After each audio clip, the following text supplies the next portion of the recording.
বাধা আমরা না, এটা মানুষের পক্ষ থেকে বাধাটা যাচ্ছে। আপনি বলুন, আপনি একটা রোজগার করছেন শত কষ্ট করে, তার থেকে আপনাকে জিএসটি দিতে হচ্ছে, আপনার প্রফেশনাল ট্যাক্স দিতে হচ্ছে। এই টাকাগুলো কোথায় জমা হচ্ছে? সরকারি খাতে জমা হচ্ছে। কেন জমা হচ্ছে? বাংলার উন্নতির জন্য।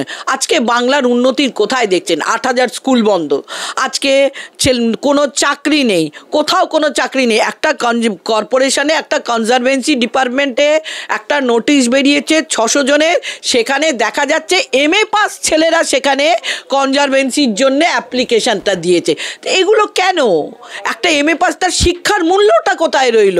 তো সেগুলো না করে উনি খেলা মেলা উৎসব এসব করেছেন, খুব ভালো কথা, কিন্তু আগেও তো আমাদের উৎসব হয়েছে। তা সেই উৎসবের জন্য তো সরকারি অনুদান দেওয়া হয়নি।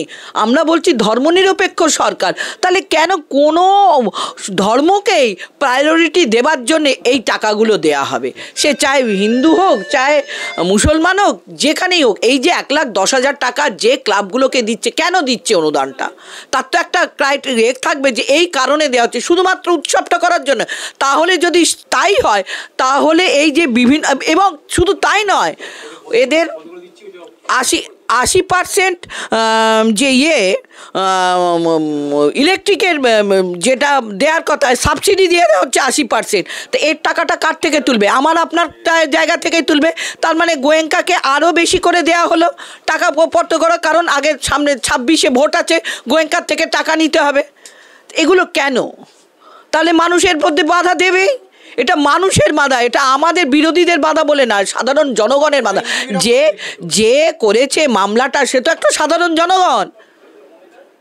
সবসময় আপনারা রাজনৈতিক রং ট্যাগ দিয়ে বিরোধী বলে একটা ট্যাগ দিয়ে দেয়, এটা মমতা ব্যানার্জির অভ্যেসে দাঁড়িয়ে গেছে। একটা সাধারণ মানুষ প্রতিবাদ করা মানেই সে বিরোধী হয়ে যায়। ওই একটা মাওবাদী দেখে দিয়েছিল, উনি আবার গন্ধ শুকে মাওবাদী পেয়ে যান। এরকম তো অনেক ঘটনা ওনার ক্ষেত্রে আছে।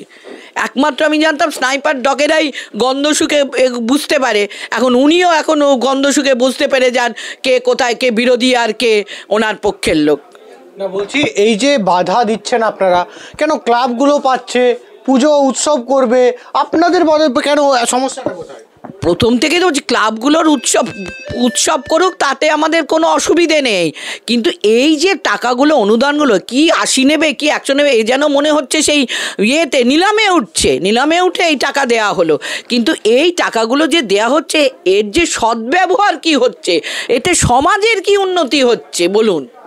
এটা সমাজের কি কিছু উন্নতি হচ্ছে? এই ক্লাবগুলো সমাজের জন্য কি খুব উন্নতিকারক হচ্ছে?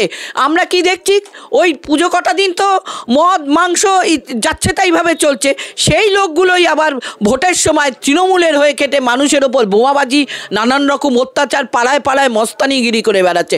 একটা সুস্থ স্বাভাবিক সাংস্কৃতিক জীবনযাপন যদি করতো ক্লাবগুলো, তাহলে নিশ্চয়ই মানুষ বাধা দিত না। আপনি বলুন কোন ক্লাবটা এটা করে? আপনার নাকতলা সম্পর্কে জানেন কিনা জানি না, আমি 3 বছর আর যাইনি, কিন্তু 3 বছর আগে এই নাকতলা ক্লাবে আমি যখন গিয়েছিলাম, রাত্রি 3টের সময় একটি মহিলা ছবি তুলছিল বলে তাকে আর তার ভাইকে বাউন্সার দিয়ে সেখানে মারা হয়।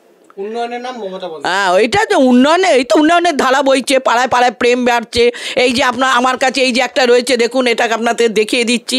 এই যে উন্নয়নের নামে মমতা ব্যানার্জি স্বামীকে, একটা অসুস্থ স্বামীকে পেটানোর কথা বলা হয়েছে। 10টা ওই কি বলে, ওই দিদি তো নিজেই ভোটের সময় বলেছিলেন পাড়ায় একটু প্রেম করে আসবেন, পরকীয়াটা বাড়ছে। এইটাই উন্নয়ন হচ্ছে। স্কুলগুলো বন্ধ হয়ে যাচ্ছে, এই যে বাড়িতে ঢুকে ছাত্রীকে মেরে দেওয়া হচ্ছে, এইগুলো উন্নয়ন হচ্ছে।